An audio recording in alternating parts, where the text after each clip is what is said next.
All right, well, welcome everyone. We are so glad that you are here. As you are coming in, if you would, first we want to say Happy Digital Citizenship Week. So if you were not aware that it is Digital Citizenship Week, it is. So thank you for being here with us, whether you are watching live or you are watching at a later date, which happens quite often as well on the recording. So welcome to all of you, regardless of the time and date it actually is today for you. So let us know in the chat, how are you celebrating Digital Citizenship Week? If you have something that you're doing to celebrate Digital Citizenship Week, or perhaps how do you make sure that you support digital citizenship? At CDE, we had some good conversations about that during the lunch hour.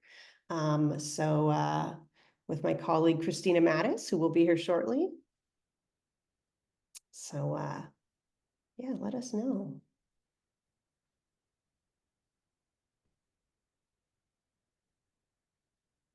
All right. Well, let's go ahead and move forward. Again, glad all of you are here. And wanted to let everyone know that we do have our website with our AI guidance. We were the second state in the nation to come out with AI guidance, second by 6 days, so pretty close to first. That is on the website there. Don't worry, all of these slides and these resources will be sent to all registrants via an email at a later date. So you will get all of those, but there's a bit.ly there. We have actually all of the prior recordings are on that website now, which is exciting as of these webinars. This is our second year in this series. And something brand new is that we also have a resource kit. So there is a resource kit now that you can download that has some one-pagers about some important portions of our AI guidance. And also there are even a couple of examples of how a district and a county office have been implementing AI and coming up with exactly what we're talking about today, which is making sure that we have ethical use guidelines, but we do so with a lens of equity. And what does that even look like? So that's what we're going to be talking about today. Very excited. We have some fantastic speakers, as always. And I see some great things in the chat, sharing great resources from Common Sense Media. We are big fans of Common Sense Media over here at CDE as well. And awesome, good to see some familiar faces in the names here and in the chat as well. So, all right. So my name is Catherine Goyette. People call me Kat. I'm the computer science coordinator here at California's Department of Education. And my colleague, Dr. Christina Mattis, and I facilitate these webinars. And she'll be here in a bit. And really, what we're thinking about today is the essential question, so to speak, is how might we craft and implement ethical use guidelines for AI with an equitable approach? So how do we think about making sure that we are crafting these with equity, but then we're also implementing them with equity, and what does that mean in our school systems? So very excited to be talking about this today. Here are some things that are on that one pager and the resource guide, the resource kit that CDE has, as far as things to consider in regards to safety and guidelines for AI use. So making sure, especially for digital citizenship, that these guidelines really sponsor or foster responsible and safe online behavior. And something that's so important is that AI should enhance and not replace critical thinking, creativity, and human connection. So that's something that's very important to us as well. This is something that we really feel passionate about, but is sometimes easier to say than do, is to involve students themselves in these discussions. And so what does that look like? So we're going to hear a bit about why that's important and how that can be done. Also realizing that at the classroom level, these ethical use policies can be flexible with some overarching guidelines. And there we go. Digital citizenship is actually called out on that fourth bullet. So it is Digital Citizenship Week, and we want to make sure that digital citizenship is not neglected. And finally, we know that in our school systems, all of our technology that we are using on our school devices must be FERPA and COPA compliant, for example. However, we know that students go home and they use social media oftentimes. They use other AI systems. And how can we make sure that we educate them on what actually happens, and that that impact on their mental health and on their well-being as well. So those are things that we believe are important, and we are going to hear from some incredible speakers in the field who are doing this great work as well. And so yeah, sounds great. And I see in the chat some people talking about awesome, an AI Educators 101 webinar that was hosted for DigCit Week. Excellent. Had some Common Sense Media resources, ISTE resources. Those are excellent as well. Awesome. And then another research paper that someone's been reading. So excellent things. Those of you that are sharing in the chat, we really appreciate that as well. So I would like to welcome our first speaker, Clip Glazer, and she is a principal currently at Mountain View High School. She's also a CSTA Equity Fellow, that's Computer Science Teachers Association. And what I really like about what I learned about Kip is that she has a great amount of experience in lots of other places as well. California is very diverse, and she's been in places not just in Mountain View, but all over the state with varying demographics and varying situations. So thank you, Kip, for being here. If you'd like to continue to introduce yourself a bit, and then we can move on. Thank you, Kat. Hello, everyone. My name is Kip Glazer. I'm the proud principal of Mountain View High School. Go Spartans. And if we can go to the next slide, I am so thankful to have this opportunity to share the work that I did with a dear colleague and friend of mine, Sofia de Jesus. She is a CMUCS Academy. I think her title is Associate Director, and not only she is an author of a Python book, she also is passionate about educating Spanish-speaking students, and she just rolled out some of the Python instruction materials in Spanish. And I had the great fortune of working with her on this equity fellowship project where we focus on the leaders in the school system so that we can support my fellow leaders as a high school principal so that they can do the job of leading their staff, students, and communities. So if you can go to the next slide.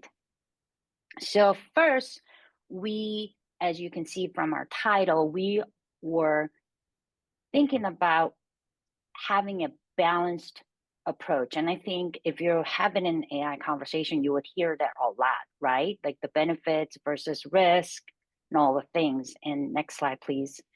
But Sophia and I, we felt that the balance has to be almost tilted heavily towards the underserved students, and that the harm must outweigh the benefits when we are creating equitable system. Because a lot of AI conversations about whether we can do things faster or produce more things, but as educators, we need to think of AI as a powerful tool. They can inflict great harm. So even though we say we need to have a balanced approach, we are heavily favoring towards not inflicting harm as much as just focusing on the positive side of AI. And that's just our philosophy. And we created the entire project around how do we first safeguard our students and not just any student, but the most vulnerable population of students, so that whatever we bring to the ecosystem isn't going to widen the opportunity and access gap that is currently existing. So next slide, please. So Sophia and I worked on month and month developing framework for administrators and decision makers on AI implementation in school. I know it's mouthful, but the purpose of this framework, which is for you to use, it's free for you to use as a part of the Equity Fellowship Project, is so that you can sort of ground yourself in available research that is talking about safeguarding our students and make it easy for our school leaders when we are asked to purchase, implement, and provide ongoing support. Next slide, please. So first, before we got into all the details, and I think Chad's gonna give us some practical solutions and strategy later on, but Sophia and I dug into like what literature's out there, because no principal has time to sit around and read the 700-page document that is published by World Bank or UNESCO or White House, US Department of Ed, you name it. We went through it and we actually read it. We did not plug it into GPT and asked like, hey, what is the big idea? We actually sat there and read it, highlighted. I can show you the document that we went through it, and we pulled 5 big ideas that we thought would be very important for every school leader to consider. Next slide, please. And those 5 ideas that lots of scholars have been talking about, any implementation plan has to have privacy concerns, evaluation of bias, discrimination, and access gap, and it has to enhance student learning for all learners, and it has to comply with the state, federal regulation, and international law, to be frank, and also it has to consider environmental impact, as in minimizing the environmental impact. So every literature that you dig into, you should think about, are they talking about privacy, bias, discrimination, student learning guidelines, and environmental impact? If any one of those literature pieces are missing that, that is something that you should pay attention to and call into question. So that's what we come to conclusion. And then once we understood the landscape of the literature that was out there and research that was out there, we start getting into, okay, how do we create a robust and sustainable system or evaluation tool that will be useful to our school leaders so that they can guide the work of continuing the support for our staff, and 4 focus of area of consideration emerge as a result of our work. So we thought about what use case and how is this allowing us to do backward design, and what kind of users is this particular AI tool or system targeting, and what is the varying degree of biases and discrimination that is present, and how are they managing parental consent. And parental consent came up because we're talking about K-12 system, but also personal consent, I would add, as an adult, right? Yes, anybody over 13 can consent to be on Instagram, but that doesn't mean necessarily that you're providing appropriate consent. So if we can go to the next slide. So this is a table that we added. So we tried to go from, okay, if we are focused on use case and backward design, these are the questions that you should be asking so that when that is operationalized, right? And then targeted users, who's using it? What are the age restrictions? All these questions are put into that evaluation worksheet that is linked down there. So you can actually print it out and start going through the checklist, because I'm a lover of checklists because it keeps me honest and keeps me focused. And it is helpful for us to compare different tools, and doesn't mean that all the questions have to be answered, as much as this helps us get into a space of, okay, how do we know? And if there are no answers to these questions or a majority of the questions, then you should be very skeptical of the effectiveness of that particular tool. Next slide, please. Another thing that we thought about is you have to take into consideration of the developmental stages of the users. So we try to break it up in groups that educators can understand, right? K2, 3 to 5, 6 to 8, 9, 12. And we try to create the continuum where the sophistication is ramping up. Because there is a universe, I'm a high school person, that where my high school seniors can do, sometimes my freshmen cannot do, right? Or vice versa, in terms of behavior, in terms of selections, in terms of sophistication. So we try to create a safe box for educators to play in so that when they're making these choices, they know that is right for their appropriate age group. Next slide, please. And, oh, something happened to my slide. So if you could see it, we also hone in on our framework, point out like, how does that get communicate? All these things that we think are very important. It gets communicated in the terms and conditions. So 3 areas that you should immediately focus on, which are, what are the age restrictions of that tool? If they're not mentioning any of those things, then you should be very suspicious of that tool. And who is taking the liabilities and what are the warranties? Because there are certain terms and conditions that will say like, oh, we can change this terms and conditions anytime we want, and we take no responsibility, none whatsoever. Then you should put a pause on it and demand that that be put in. And then indemnification. I know, like, I did not sign up to be a high school principal and learn all these legalese. However, I think as a school leader, signing on that dotted line to say, okay, my students and staff can use these tools, I should be aware of that. And if there is language that says blanket indemnification of the companies that are making these tools, then we have to put a pause on it and say, hold on, right? Like, let's make sure that if there were to be harm done to my students, who and what and how that will be addressed. And those good questions that we need to all collectively ask should be asked. And I think there is power in numbers, right? If all educators, all school leaders are asking these questions and demand that the companies put these safeguards in the designing of these tools, and I think we can do right by our kiddos. Next, please.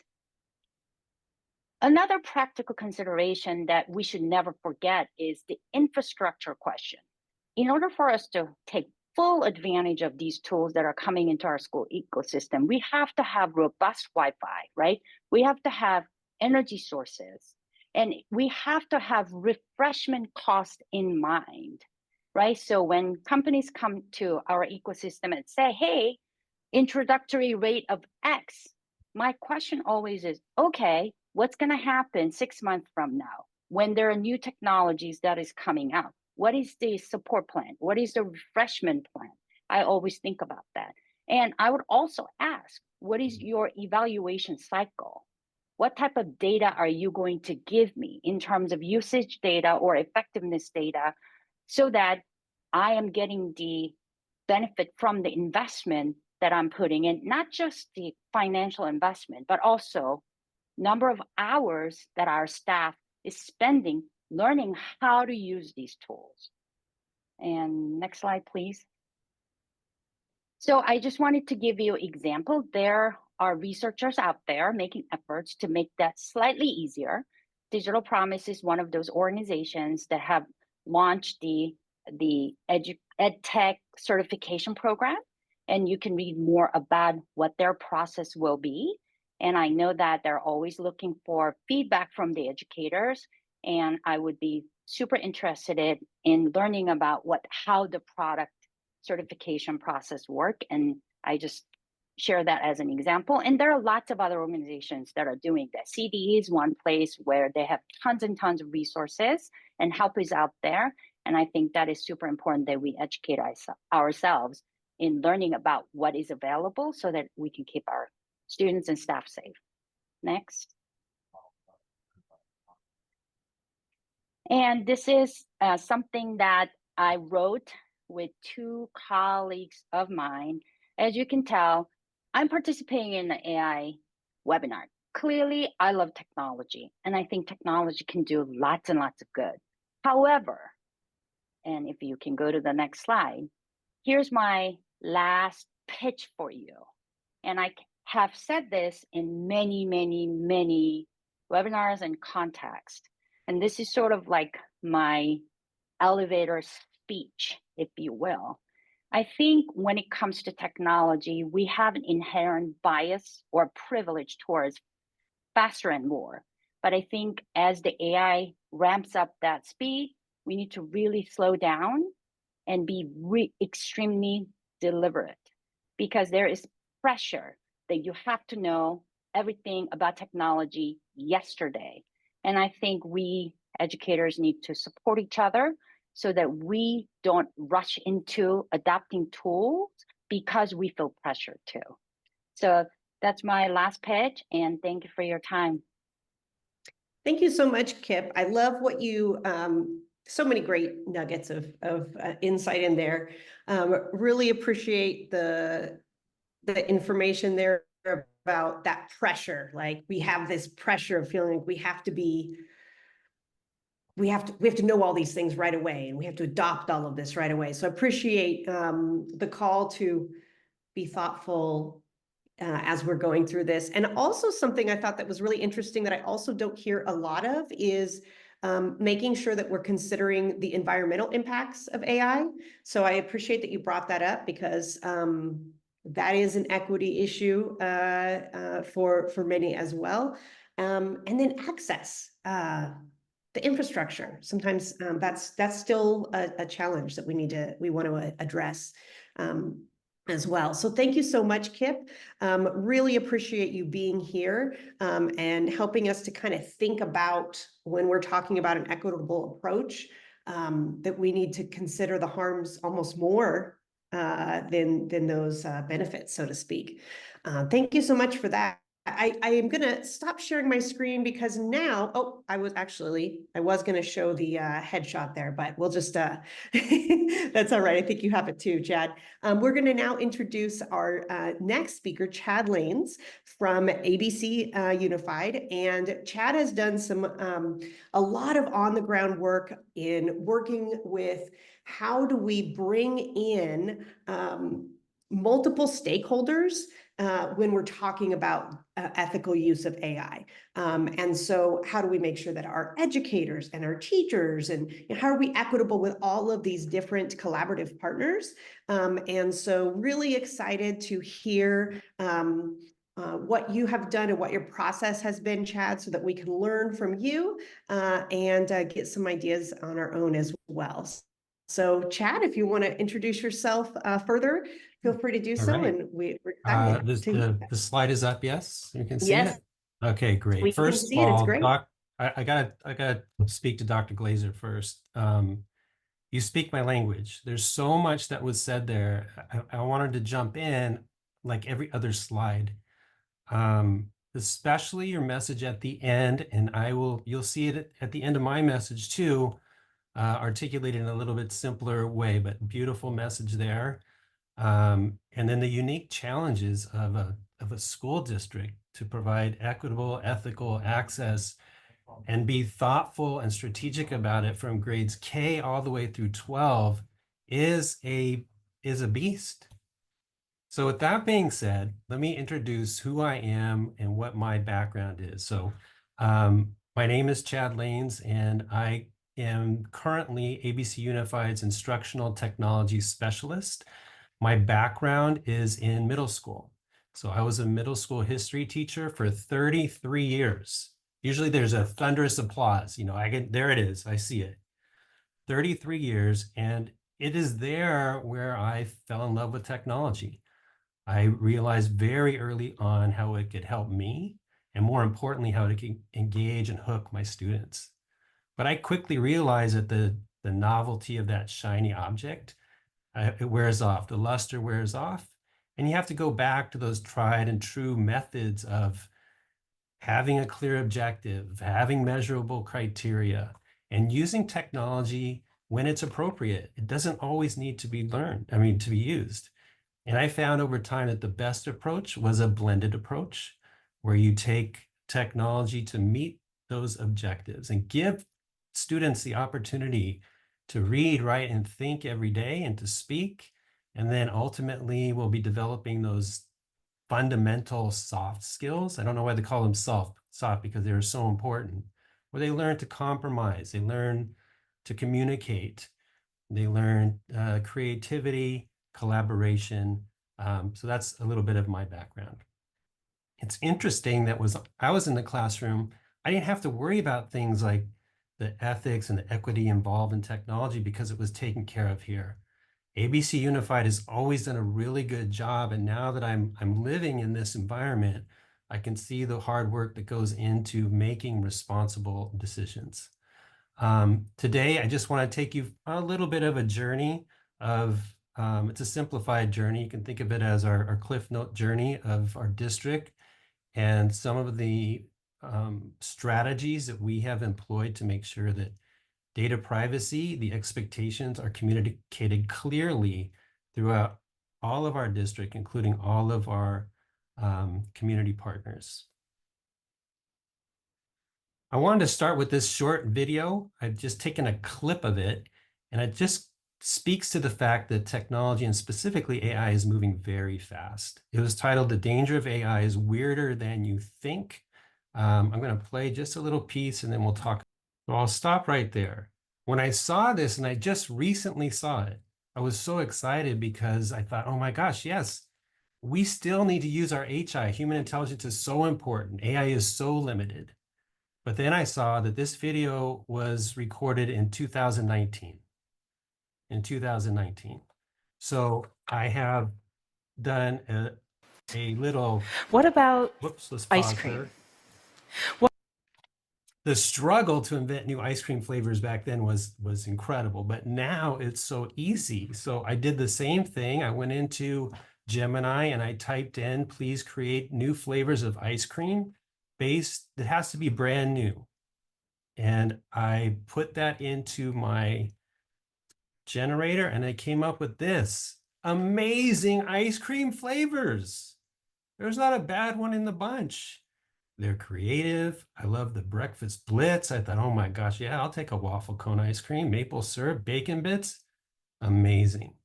It just goes to show you how fast things are moving. In 2019, AI couldn't do it. Today, you've got an amazing array.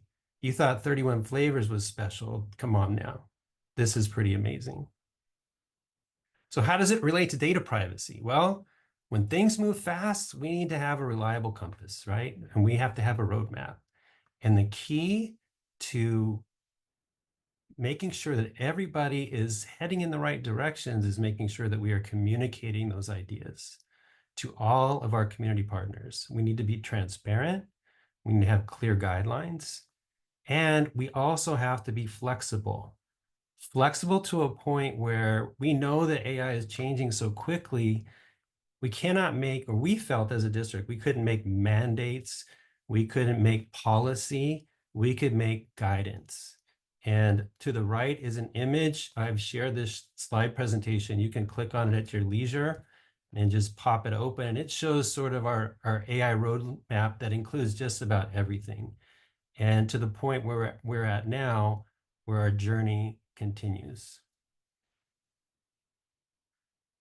First, let's talk about transparency. At ABC, I feel like this is our true north. I believe that everybody needs to be open about data privacy and the policies. We need to share those updates promptly and strategically. And most importantly, we need to foster a culture of open dialogue. The picture to the right shows me at one of our community roundtables. We've hosted 5 of these, and these events are open to the public. Everybody from teachers, parents, students, which was probably our most profound of our roundtables, in which we had student panel that I interviewed, have an opportunity to discuss their concerns, their fears, safety concerns in a true open dialogue forum. We have our ABC AI guidance policy that is posted online. Again, there's a link there, and at your leisure, you could click it and take a look. But one of the things that we did is that we posted our guidance online for everybody to see, and we welcomed and solicited public comment. And that, again, speaks to the fact that we're going to continue to be transparent. We're going to listen. We're going to understand that everybody is moving at a different pace, right, Dr. Glazer? Everybody's at a different pace. And we're going to acknowledge wherever they are at along that path, as long as we're going in the same direction. So we do need to provide guidelines, though. So the guidelines need to be clear, they need to be concise, and they need to be paired with resources and training to make sure that everybody understands. At ABC, we created an AI guidance resource, and that resource was for administrators, teachers, and students. This was in addition to our guidance policy, which is a 44-page document. I like to call it a living, breathing document, and we're very comfortable in that space, just knowing that things are changing so quickly. We continue to welcome feedback, and we want everybody that's one of our community partners to know that they have a voice, their voice is valued, and their voice is heard, and we apply action to that voice. I'm going to click over to our student guidance support. So all students were given this image. Some schools chose to have a sticker printed. Those stickers went on their agenda. And when they use the QR code, it goes to this website. And as you scroll down, you'll see that on the website, we have our responsible use policy. These are the 6 fundamental criteria that we believe are important in implementing generative AI in the classroom. We have a slide deck that sort of reinforces those responsible use principles in student-friendly language. We have our transparency badge system. This is where students can show the work that they've done, the AI influence of their work. And then we have a welcome video. When we speak of equity, we have this translated in Spanish for all of our Spanish-speaking students, including the welcome video. I have my translator. She did such a good job. Her beautiful Spanish in the video down there on the right. Yeah, it's a great little resource for students. Let's go to, I'll show you just really quickly our AI guidance that we provided for administrators, teachers, and students. So this went out to all of our principals, and with it, it contained just our philosophy and the message that was from our team. And then we had resources that they could share with their teaching staff. That included just a guide for responsible AI use from a teacher perspective, what we're looking for. It also provided something which I really liked, and it was suggested syllabi language. So we were not going to force any teachers to use AI. We were not going to force them to use our language, but we gave them some options. And I know as a teacher that I provided that flexibility. And I also know as a teacher that I worked along colleagues that said, I don't want to have to write or copy and paste. Just give me the stuff. So we gave them both that. They had an option to copy and paste, or they could use it on their own. And as you can see, we have a video guide. There's communication strategies that principals can use to let their parents know. We have some visual resources, and then what I have already showed you, the student use guidelines.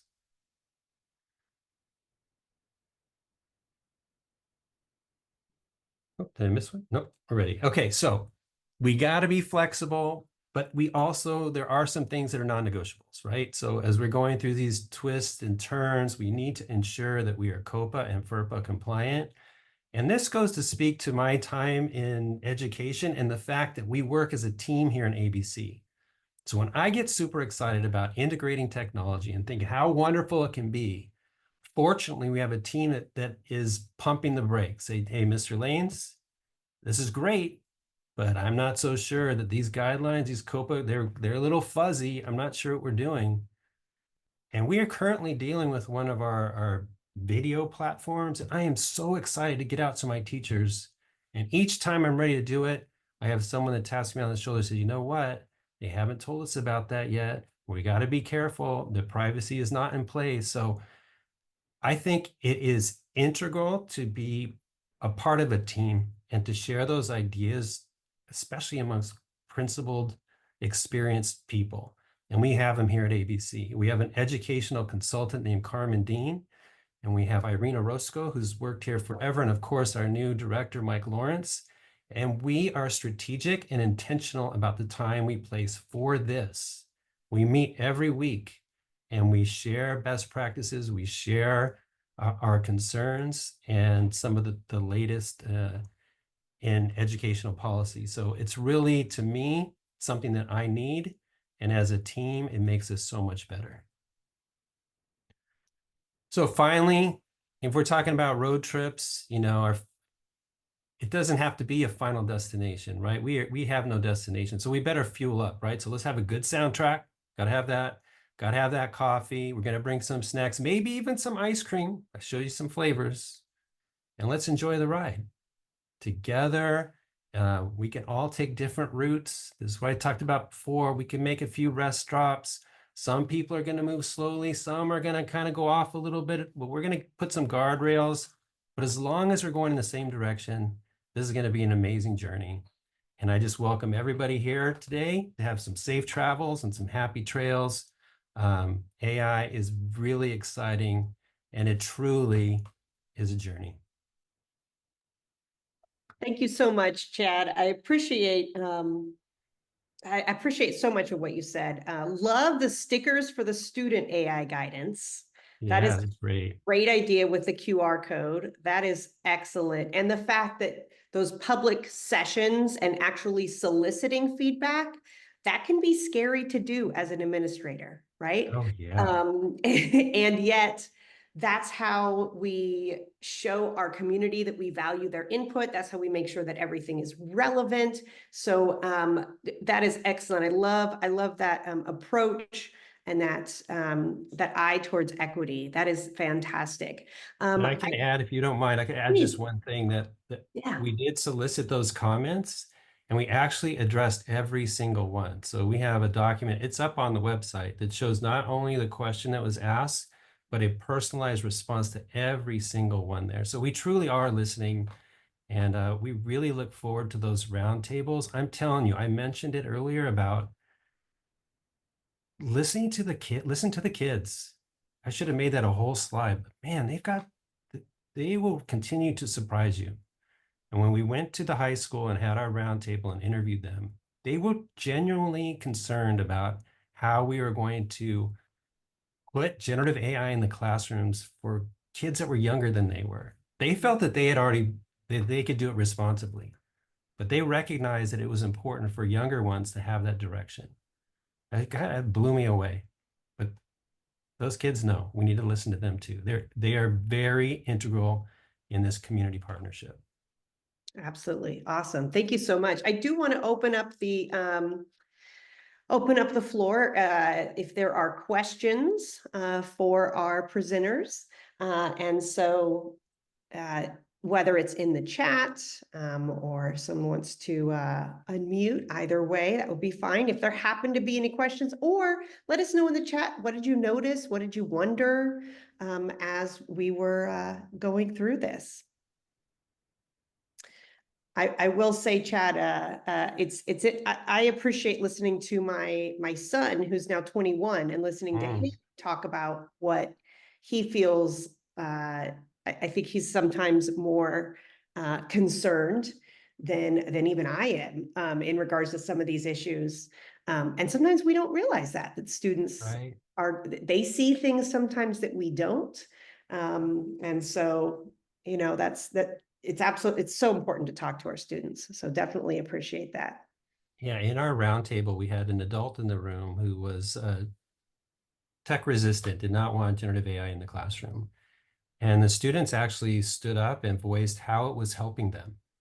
And one student said, well, I think of it as a tree, and it gives me a foundation, and it gives me that foundation. And then from there, I can branch out. I can use my creativity to figure things out.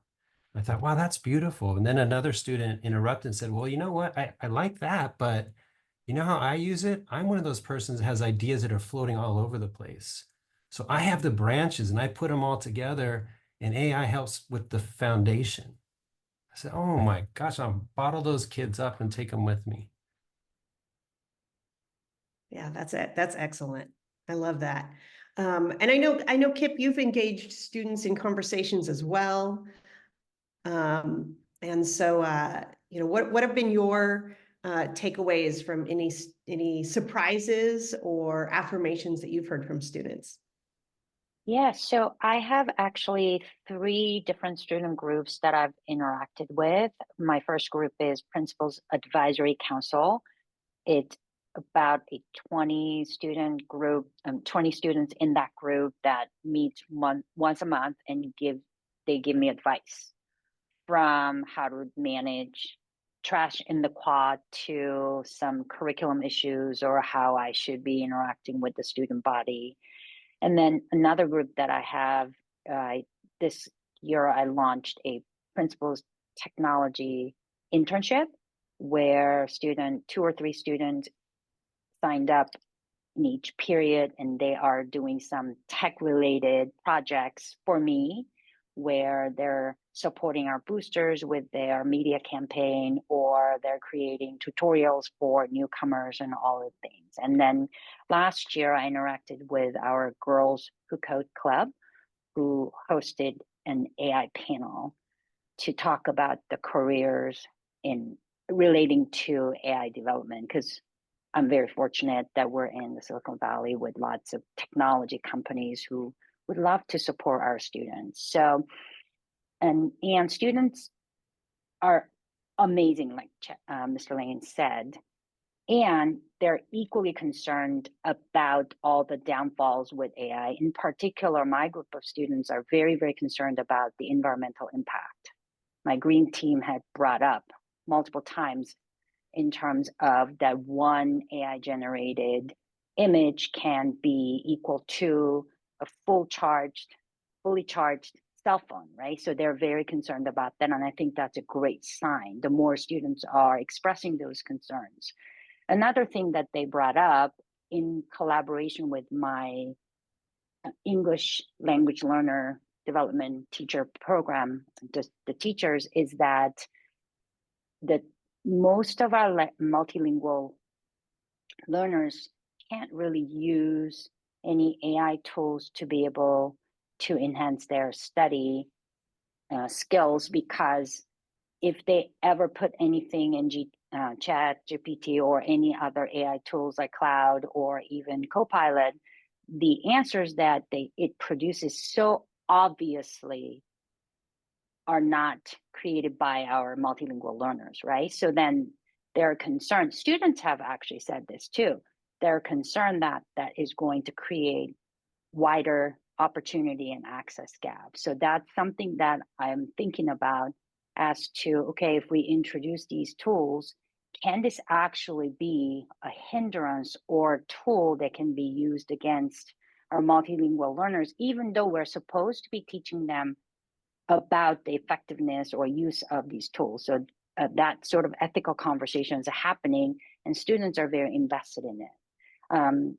Another thing that my students are very worried about is the deepfakes that is harming students in terms of their body image or other psychological and mental health issues. So I think Mr. Lanes is absolutely right that we invite our students into this conversation, because we are supposed to be supporting them to create the world that they want to live in. So I look forward to having more opportunities to directly engage our students in these tech creation and tech use conversations. Yeah, thank you. And that really goes into our entire digital citizenship and this year's focus for CDE on mental health as well, and how it all impacts. And so and I think that also speaks a bit to Tom's question in the chat. Has there been talk about in your district or school about protecting students from harmful AI outputs, which, well, I mean, deepfakes could potentially be directly from AI outputs. It could be manipulated by humans as well. And then also, has there been talk in your school or district about protecting students from being subjected to AI detectors, which that's another challenge. We actually had a conversation in our digital citizenship conversation this afternoon at CDE about are we demonizing students for utilizing tools, and are we blaming them when it may, these detectors aren't even that accurate, and how are we approaching that as well? So I'd love to hear from either of you if you have a response to that question. If we maybe want to start with Chad and Yeah, respond sure. to both of I those. actually direct messages Tom off the side by mistake. I thought it was going out to everyone. Oh, but, okay. it is definitely an issue, students being challenged or accused of cheating when perhaps they didn't. And our philosophy at ABC includes a number of different things, but number one, we want to make sure that we're not just sitting around playing whack-a-mole all day, that we want to use any concerns as a teachable moment. For our teachers, we always tell them to model best practice. So show the students how you're using AI, the iterations you're using, the credit you're given for the content that you're using. We want our students to use our badge system. So we have a transparency badge system that is going to be more robust in the next couple of weeks. We've been working with another district who has an extension that will allow students to give credit when they use AI. We need to amplify the fact that teachers need to be very explicit in their instructions with the use of AI. If they're not, then the students are going to use it. So that's all part of it. The other part of it is, as a teacher, you want to celebrate student voice and celebrate progress. So it doesn't have to be perfect. It doesn't have to be the perfect answer. I want to hear what you think, and I want to see your growth. And if we take those two things in, and we're not so focused on the grade and all those other little pieces that I put into the puzzle, it is my hope that we can reduce the number of those situations that Tom referred to. Eventually, there's going to be some, but we can help mitigate the problem by doing those things. Let's model best practice. Let's give credit where credit is due. Let's be explicit in our instruction. Let's celebrate student voice and student growth. Yeah, thank you for that, Chad. I appreciate that. Kip, did you have any responses to one or both of those questions as well? So in terms of policy, we do have a board policy, or I think it's actually administrative regulation that says that the teacher gets to set the classroom policy, and teacher has the agency to direct the use of AI. And I'm actually in favor of that. And second thing that I know, working with high school students for a long time, I think there is sort of sense of justice or equitable mindset that high school students bring to the table. And in each of those cases where we had to investigate academic dishonesty, sometimes the students are the ones who are bringing this concern to us and say, I was in a chat and I noticed that my friends are talking about how they're cheating the system, and I don't think that's fair. So we should not be doing that. And here's how you can address it. So I'm always so impressed by our students' sense of justice and honesty about it. And Stanford study said that AI didn't really increase the cheating amongst high school students as much as some students, out of pressure or stress of academic achievement, they could be taking shortcuts. So I think that developmentally, specifically, we need to take that into consideration as we design the policy, right? So that's one thing that I wanted to encourage. And I wrote an EdWeek article about AI detector does not stop. It's actually sometimes doing more harm.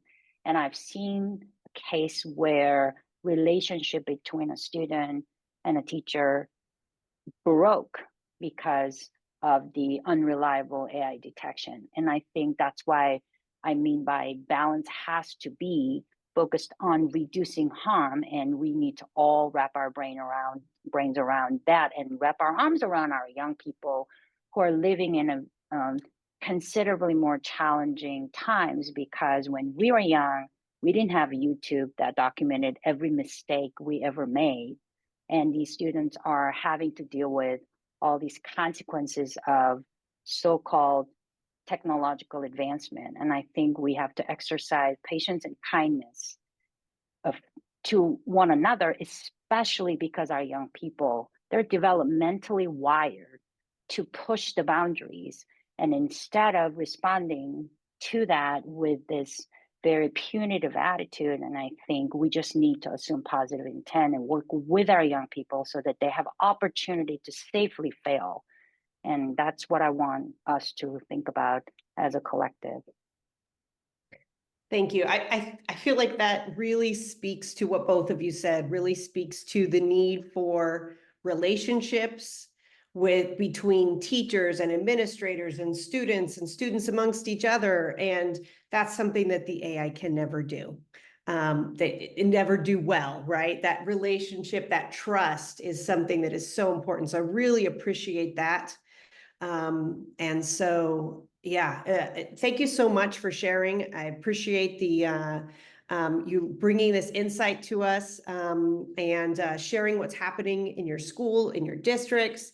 I did want to let everybody know that all registrants will get an email with links to the CDE AI resources, with a link to this presentation, as well as a recording link once that has been released. So be sure to check your email for that. And next month, our webinar series will continue, and we'll be talking about, we'll be focusing on AI and its impact on mental health, which was touched upon a bit today, but we'll be going deeper in that. Actually, for the next 2 days, we have 2 more webinars in celebration of Digital Citizenship Week in regards to AI. So I'll drop the links if you haven't registered for those. I'll drop the links in the chat in a moment. Tomorrow at 4 p.m., we're going to be talking about, if you're thinking, this all sounds great, but I'm just beginning. My school district or my school has just begun to even have these conversations. How do I start? What do I even consider? We're going to be talking about that tomorrow. And then the following day, we're going to talk about really kind of building upon some more examples of what both Chad and Kip were talking about in regards to a collaborative approach and bringing people into this work. So I'll put the links to those registrations in the chat in a moment. This will all be on the slides that you'll get in the future. So the information to connect with me. I do want to thank all of you for being here and for all that you do. Thank you so much, Chad. Thank you so much, Kip. And like I said, we want to thank all of you also. And I'll go ahead and drop links to the registrations for the next 2 days of webinars, and have a wonderful, wonderful Digital Citizenship Week.